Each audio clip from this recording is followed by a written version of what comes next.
পৃথিবীর মধ্যে সবচেয়ে উত্তম জায়গায় এসে বসার তৌফিক দিয়েছেন, আলহামদুলিল্লাহ। আমরা শুধু বলছিলাম বিশেষ সময় কয়েকদিন আগে, পৃথিবীর মধ্যে এর চেয়ে ভালো জায়গা কোথাও নেই, কোথাও নেই। এর চেয়ে ভালো জায়গা, পবিত্র জায়গা, শান্তির জায়গা, এত শান্তির জায়গা আর কোথাও পাওয়া যাবে না। আপনি যেখানে যান না কেন, যত ভালো পরিবেশ, চাকচিক্যময়, আধুনিকতার ছোঁয়া, তারপরেও কেন যেন এই ভাঙা মসজিদ, দেয়াল দেওয়াল ভালো না, ছাদও ভালো না, আধুনিকতার কোনো ছোঁয়া নেই, তারপরে মসজিদে আসলেই ঘুম আসে, তাই না? মসজিদে আসলেই ঘুম আসে, এত শান্তির জায়গা। আমেরিকায় একবার তাবলিগে আমার গিয়েছে, তাবলিগে এক মুরব্বী কথাটা বলছিলেন, তাবলিগের এক আমের সাহেবের মুখে শোনা।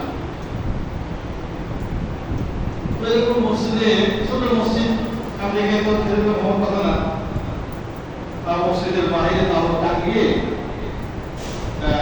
এই কিছু লোক কোন হয়ে বসে তালিম দিচ্ছে, তার মধ্যে কিছু লোকদের ঘুমাচ্ছে। তো তাবলিগের নিয়ম হচ্ছে যে কেউ ঘুমায় তাকে ডাকা না, ঘুমায়, যতক্ষণ পৌঁছায় ঘুমিয়ে আবার সে চোখ করবে। কিছু লোক একদম বসে বসে বসে ওই তাবুর মধ্যে গরম ঘুমাচ্ছে, আর কিছু লোক ঝিমাচ্ছে, একবার ঘুমায় আবার উঠে, একবার উঠে। দূর থেকে এক আমেরিকান খ্রিস্টান অমুসলিম, ও দেখছে ওর ঘুম হয় না, ফুল পাওয়ারের ওষুধ খেয়েও ঘুম হয় না, পাওয়ারফুল ওষুধ খায় তো ঘুম হয় না, না ঘুমিয়ে না ঘুমিয়ে তো খুব কষ্টের মধ্যে আছে। ঘুম না হলে কষ্ট হয় না? কোনো কারণে যদি রাতে ঘুম না আসে, দেখবেন যে কি কষ্ট হয়, কি যে কষ্ট না, আল্লাহ, রাত এত লম্বা হয়, রাত পুরায় না। আর যদি সুন্দর ঘুম হয়, দেখবি যে কত দ্রুত রাত ফুরিয়ে গেল, এইটা ঘুমালাম, ফুরিয়ে গেল। তো উনি ওই ঘুমানো দেখে আসছিল, কি এখানে কি ওষুধ আছে, এখানে এমন কি ওষুধ আছে যে এরকম তাবুর নিচে এরকম ঘুমাচ্ছে গরমের মধ্যে। তখন এসে উনি আমি সবকে বলছে যে কি এখানে কি ওষুধ আছে যে ওষুধের কারণে ঘুম হয়, আমার তো ঘুম হয় না, আমাকে সেই ওষুধটা দেন। তা আমি সেটা পালাচ্ছিলেন, বুদ্ধিমান ছিলেন, আপনি ঘুম দরকার, তা আপনি একটা এরকম ওষুধ দেখায়, সাথে হাত ধরুন, পা ধরুন, এরকম করেন করেছে, এখানে বসেন। তো বসছে, তালিম চলছে, তালিম চলছে। কিছুক্ষণের মধ্যে ওই লোক ঘুমিয়ে গেছে, ঘুমিয়ে মানে বসে বসে শুয়ে পড়েছে কাঁদে। আমি সব বলতে টাকা দরকার নাই, তো ঘুমা। দীর্ঘ সময় ঘুমিয়েছে, দীর্ঘ সময় ঘুমানোর পরে তখন মানে আপন ইচ্ছায় ঘুম, কেউ ডাকেনি, আপন ইচ্ছায় ঘুম ভেঙে গিয়ে তখন মনটা ভালো হয়ে গেছে। দীর্ঘদিন ঘুমায় না, সকালে ঘুম থেকে উঠলে ভালো লাগে, যদি রাতে ভালো ঘুম হয়, ফুলফিল হয়, 5-6 ঘন্টা ঘুম, খুব সুন্দর একদম গভীর ঘুম হয়েছে, সকালে আজান শুনে ঘুম হয়ে গেছে, তো একদম মনটা ভালো লাগে, শরীরটা ভালো লাগে। তখন কি হলো, আমি কিছু খাই, আমার ওষুধ দেন, তো ওষুধ এখানে ওষুধ হচ্ছে ওষুধ থেকে আসে। এখানে যখন হাদিসে আসতে কি যখন কিছু লোক এরকম জিকির আজকার করে, কথাবার্তা বলে, ভালো কথা, এই আমার মধ্যে থেকে জিকির, এটাও জিকিরের মতো ভালো কথা, ভালো কথা হয়, জিকির আজকার হয়, সেখানে চারদিক থেকে ফেরেশতারা ঘিরে ধরে, রহমতের ফেরেশতারা, আর আসমান থেকে অনবরত আল্লাহর রহমত শুরু শুরু হয়। তখন সে আপনার ইসলাম গ্রহণ করেছে, এটাই দরকার। তো পৃথিবীর মধ্যে এত আরামের জায়গা আর কোথাও নেই। আপনার যত ভালো পরিবেশে যান না কেন, এত ভালো জায়গা, এত শান্তির জায়গা নেই। আল্লাহ তাআলা আমাদেরকে হাত দিয়েছে, আমরা আসতে পেরেছি। কিন্তু কিছু মুসলিম আজকে ইচ্ছা করে যাবে যে আমার এই মাদল ভক্তি বলে আসল হক ভাই অনেকে জানা যায়, জানা যায় মামাজি কিংবা পুস্তক করে। তো আল্লাহ তাআলা আমাদেরকে এনেছে। আমি মাঝে মাঝে ভাবি একটা জিনিস আপনার সাথে শেয়ার করি। দেখবেন এই যে এখন এই মুহূর্তে জুম্মা রক্ত চলছে, 11:45 থেকে জুম্মা রক্ত চলছে, 11:45 থেকে জুম্মা রক্ত চলছে। আমার করবো ইনশাআল্লাহ। একদম বাংলাদেশের পূর্ব থেকে পশ্চিম, উত্তর থেকে দক্ষিণ যত মসজিদ আছে, প্রত্যেকটা মসজিদে কিন্তু এখন একটা খোশ আমেজ ভাব, একটা আনন্দ ভাব। মুসল্লিরা গোসল করে আপনার পরিচ্ছন্ন হয়ে ভালো পোশাক পরে মসজিদের দিকে যাচ্ছে। কেউ আসছে, কেউ আসবে, কেউ প্রস্তুতি নিচ্ছে। সারা বাংলাদেশ সব জায়গায়, আপনারা কিছু বলি কত জায়গা বাংলাদেশ। তো এই সারা বাংলাদেশে 5 লক্ষাধিক মসজিদ আছে। এই 5 লক্ষাধিক মসজিদে আসতেছে এখন।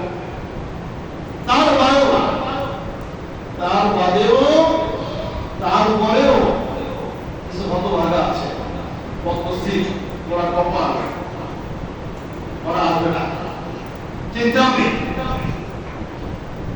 সারা বাংলাদেশে টেকনাফ থেকে একদম যত মসজিদ আছে, টেকনাফের যে সেন্ট মার্টিন দ্বীপের মধ্যে একটা অঞ্চল, সেখানে মসজিদ আছে। আমি দেখেছি, নামাজ পড়েছি। দ্বীপ বঙ্গোপসাগরের মাঝখানে সেন্ট মার্টিন একটা দ্বীপ, কিছু লোক বসতি সেখানে বসবাস করে। তো সেখানেও একটা জামি মসজিদ আছে, সেখানেও এখন খুতবা চলছে, আলোচনা চলছে। আমাদের আরো আধা ঘন্টা আগে, আমাদের আধা ঘন্টা 25 মিনিট আগে আমাদের অর্থ আছে। তো আমার একদম তেতুলিয়া সেই 0 পয়েন্ট বাংলাদেশ, ওর পাশে একটা মসজিদ আছে বাংলাদেশের মধ্যে, সেখানে চলছে। তাহলে সারা বাংলাদেশের 5 লক্ষাধিক মসজিদের এখন খোশ আমেজ, একটা খুশি ভাব, একটা আনন্দ, একটা মনোমুগ্ধকর পরিবেশ সৃষ্টি হয়েছে। কেননা মসজিদগুলো সারা পরিষ্কার রাখতে পরিষ্কার করা হয়েছে। তো একটা মসজিদ সারা সপ্তাহের কাছে কিছু মসজিদ আছে, সারা সপ্তাহ পরিষ্কার করা হয়নি, আজকে সপ্তাহ পরিষ্কার করা হয়েছে। মসজিদেরা সারা সপ্তাহ ময়লা কাপড় গায়ে দিল, আজকে পরিষ্কার কাপড় গায়ে দিয়েছে। এক সুন্দর ভাব, একটা সুন্দর একটা আমেজ কাজ করতেছে ভিতরে। সকাল থেকে প্রস্তুতি, যত দিন সময় গলাস কত প্রস্তুতি হয়ে যাচ্ছে, 10টা 11টায় প্রস্তুতি হবে।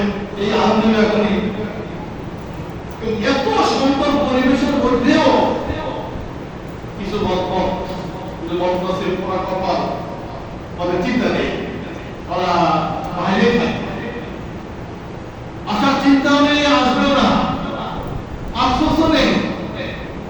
খতামাল্লাহু আলা কুলুবিহিম ওয়া আলা সামিইহিম ওয়া আলা আবসারিহিম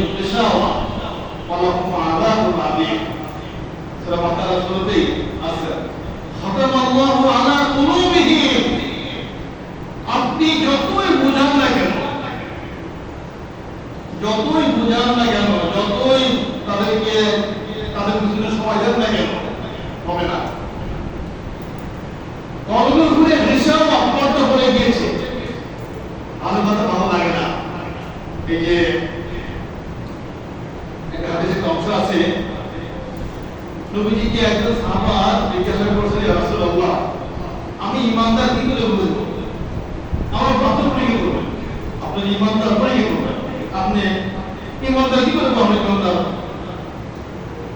তো আল্লাহ শুনে এই কথা থেকে আপনি নিজে বলে গেলেন, এ রাসূলুল্লাহ আমি ইমানদার কি করে বুঝবো? নবীজি বললেন, যখন তুমি ভালো কাজ করো, ভালো কাজ করার পরে ভালো লাগে, ভালো কাজ করার পরে ভালো লাগে, খুব ভালো লাগে, ভালো কাজ করতে পেরেছি, একটু আনন্দ আনন্দ ভাব, আমরা একটু ভালো কাজ করতে পেরেছি। আজকে আমি এই একটা মুভিকে পাশে লাগিয়েছি, করেছি, আজকে আমি আপনার থেকে একটা মানুষের কষ্ট এমন জিনিস শুনে দিয়েছি, দুজনের ঝগড়া হচ্ছিল আমি থামিয়ে দিয়েছি, একজন বাড়িতে পানি শুনতে পানি ব্যবস্থায় ভালো কাজ, যত রকমের ছোট হোক বড় হোক, ভালো কাজ করার পরে মনে ভালো লাগে। তুই মাতা কোনো কারণে গুনাহ হয়ে গিয়েছে, অন্যায় হয়ে গিয়েছে, পাপের কাজ হয়ে গিয়েছে, আফসোস লজ্জা লাগে, ভয় লাগে, কেন আমি এই গুনাহের কাজ করলাম, আফসোস লাগে, খারাপ লাগে। ভালো করলে ভালো লাগে, আর অন্যায় করলে খারাপ লাগে। যে কোনো অন্যায় হোক না কেন, ছোট হোক বড়ই হোক, খারাপ লাগে। তাহলে মনে করবেন যে আপনি বান্দা। ভালো করলে ভালো লাগে, মন্দ করলে মন্দ লাগে, আপনি বান্দা। আর ভালো করলে ভালো লাগে না, মন্দ করলেও খারাপ লাগে না, মনে করবেন যে আপনার অবস্থা নেই। পরীক্ষা দিতে পরীক্ষা হবে যে ভালো কাজ করলে ভালো লাগে, মন্দ কাজ করলে মন্দ লাগে, আপনি বান্দা। ভালো কাজ করলে ভালো লাগে না, মন্দ করলে খারাপ লাগে না, মনে করবেন যে বিরোধ আছে। তো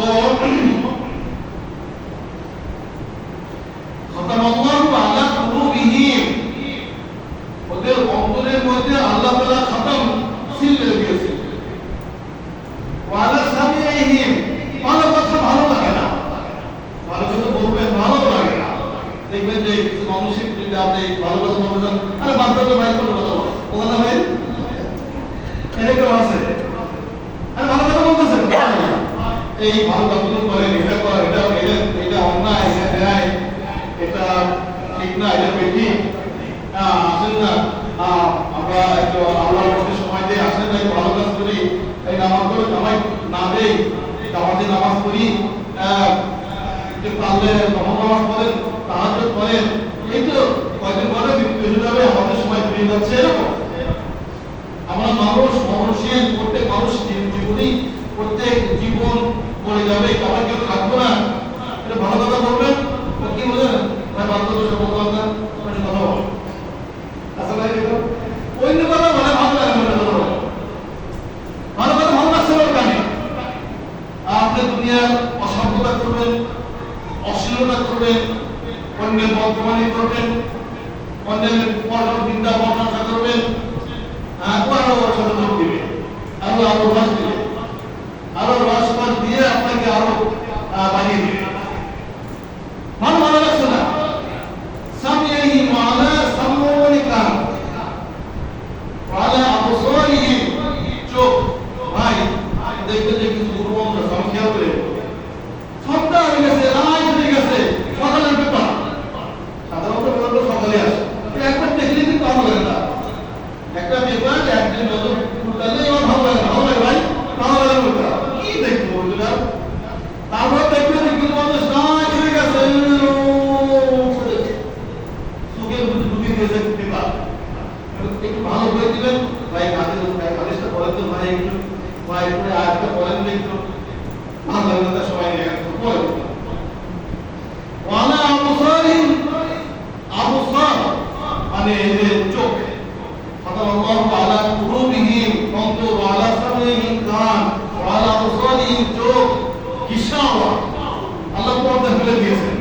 এই পর্দা মানে আল্লাহ তাআলার উপর থেকে আল্লাহ আপনার নজর উঠিয়ে দিয়েছে, আল্লাহ তাআলা সুনজর, আল্লাহ তাআলা রহমতের নজর উঠিয়ে দিয়েছে। তো আমি কথা বলছিলাম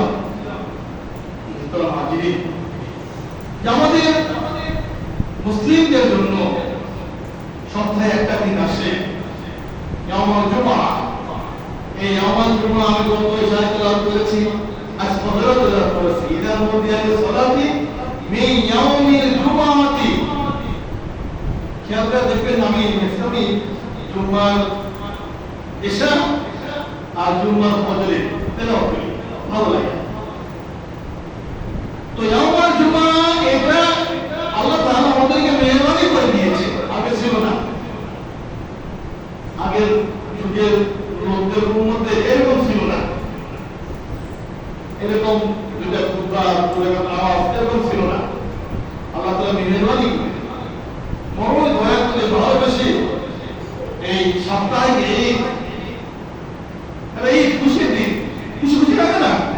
শুক্রবার দিন জুমার দিন আসতে খুশি খুশি লাগে, ভালো লাগে।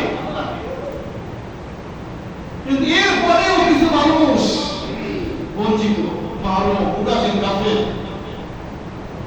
কাফের খেয়াল নেই, ভ্রুক্ষেপ নেই। অথচ আল্লাহ তাআলা আমাদেরকে এই যুগে খানিকক্ষণ আগে আমাদের আল্লাহুম্মা সাল্লি আলা মুহাম্মাদ ওয়া আলা আলি মুহাম্মাদ। জুমার দিনে দরুদ পাঠ করা এমনি দরুদের ফজিলত বেশি। আপনারা জানেন যে তাদের আগে বলছিলাম রাসূলের সামনে যত দরুদ পাঠ করা যায় আপনার উপকার, এটা ব্যক্তির উপকার। রাসূলের সামনে যত দরুদ আপনি করবেন তত আপনার উপকার। আপনার কি উপকার? প্রত্যেকটা দরুদের বিনিময়ে আপনার 10টি গুনাহ মাফ হয়ে যাচ্ছে। সুবহানাল্লাহ। 10টি গুনাহ মাফ হয়ে আমাদের সাল্লাল্লাহু আলাইহি ওয়াসাল্লাম বলুন, এই যে সাল্লাল্লাহু আলাইহি বলেন না, সাল্লাল্লাহু আলাইহি ওয়াসাল্লাম, এই যে আপনি পাঠ করেন, আপনি আপনার মর্তবা কি হয়েছে? প্রথমত আপনার নাম লেখা হয়েছে, আপনার বাপের নাম লিখে পুরো ঠিকানা লিখে একটা ফেরস্তা নিয়ে যাবে রাসূলের সাথে। রাসূলের কাছে গিয়ে বলবেন যে রাসূলুল্লাহ, আপনার উম্মত অমুক জায়গার, অমুক দেশের, অমুক জেলার, অমুক থানার, অমুক গ্রামের, অমুক মহল্লার এই অমুকের ছেলে অমুক আপনাকে আপনার প্রতি দরুদ পাঠ করেছে। একদম ঠিক আছে, ভালো করে কিন্তু ফেরস্তা নিয়ে যাবে, ওরা নিয়ে যাবে। তাহলে আপনার নাম রাসূলের কাছে কেন? আপনার 10টি গুনাহ মাফ হয়ে গিয়েছে। এই যে বলছেন না একবার সাল্লাল্লাহু আলাইহি ওয়াসাল্লাম, হয়ে গেছে এটা 10টি গুনাহ অটোমেটিক আল্লাহর পক্ষ থেকে ওরা মাফ হয়ে গিয়েছে, অটোমেটিক। এটা সবটা শেষ করে আছে, ওটা অটো হয়ে যাবে, ওটা অঙ্ক কষ্ট হবে না, ওটা হয়ে গেছে। 10টি গুনাহ অটোমেটিক মাফ হয়ে গেছে, আপনার মর্তবা মর্যাদা আপনার বেড়ে গিয়েছে 10 গুণ। كثرة الصلاة في يوم الجمعة أو كما قال النبي صلى الله عليه وسلم, নবীজি বলেছেন যে জুমার দিনে বেশি বেশি করে দরুদ পাঠ করা। আল্লাহ রাসূল নিজে বলে দিয়েছেন জুমার দিনে অধিক পরিমাণ দরুদ পাঠ করো, অধিক পরিমাণ, যত পারা যায়, যত পারা যায় রাসূলের সাথে দরুদ পাঠ করা। কাসরাতুস সালাত, যতগুলো সীমাহীন অসংখ্য আপনি দরুদ পাঠ করবেন। এটা রাসূলের বিষয়টা কি জানেন? রাসূল করিম সাল্লাল্লাহু আলাইহি ওয়াসাল্লামের যদি দিদার একটু পেতে চায়, তবে নিতে মন চায় একটা জীবনে কত কাফের মুশরিক দেখলো নবীজিকে, কষ্ট দিল, আঘাত দিল, কত কথা বললো, কত কাফেররা দেখলো। কিন্তু আমাদেরকে আল্লাহ তাআলা অনেক করে বানিয়েছেন, নবীজি চলে গিয়েছেন কবরে, দেখার সুযোগ নেই। কিন্তু আল্লাহ তাআলা একটা মাধ্যম রেখেছেন, স্বপ্ন।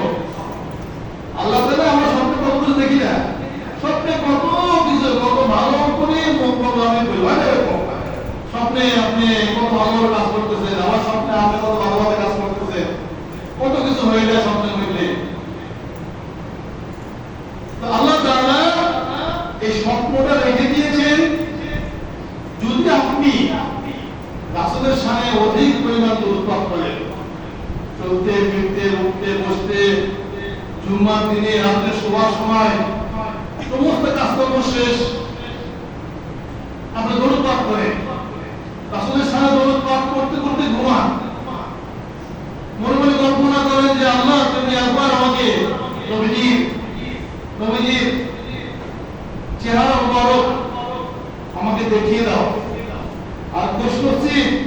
ওই ব্যক্তির জন্য যে ঈমান অবস্থায় নবীজিকে একবার দেখে ওয়াজাবাত লাহুল জান্নাহ, তার জন্য জান্নাত ওয়াজিব। বুঝলেন নাকি?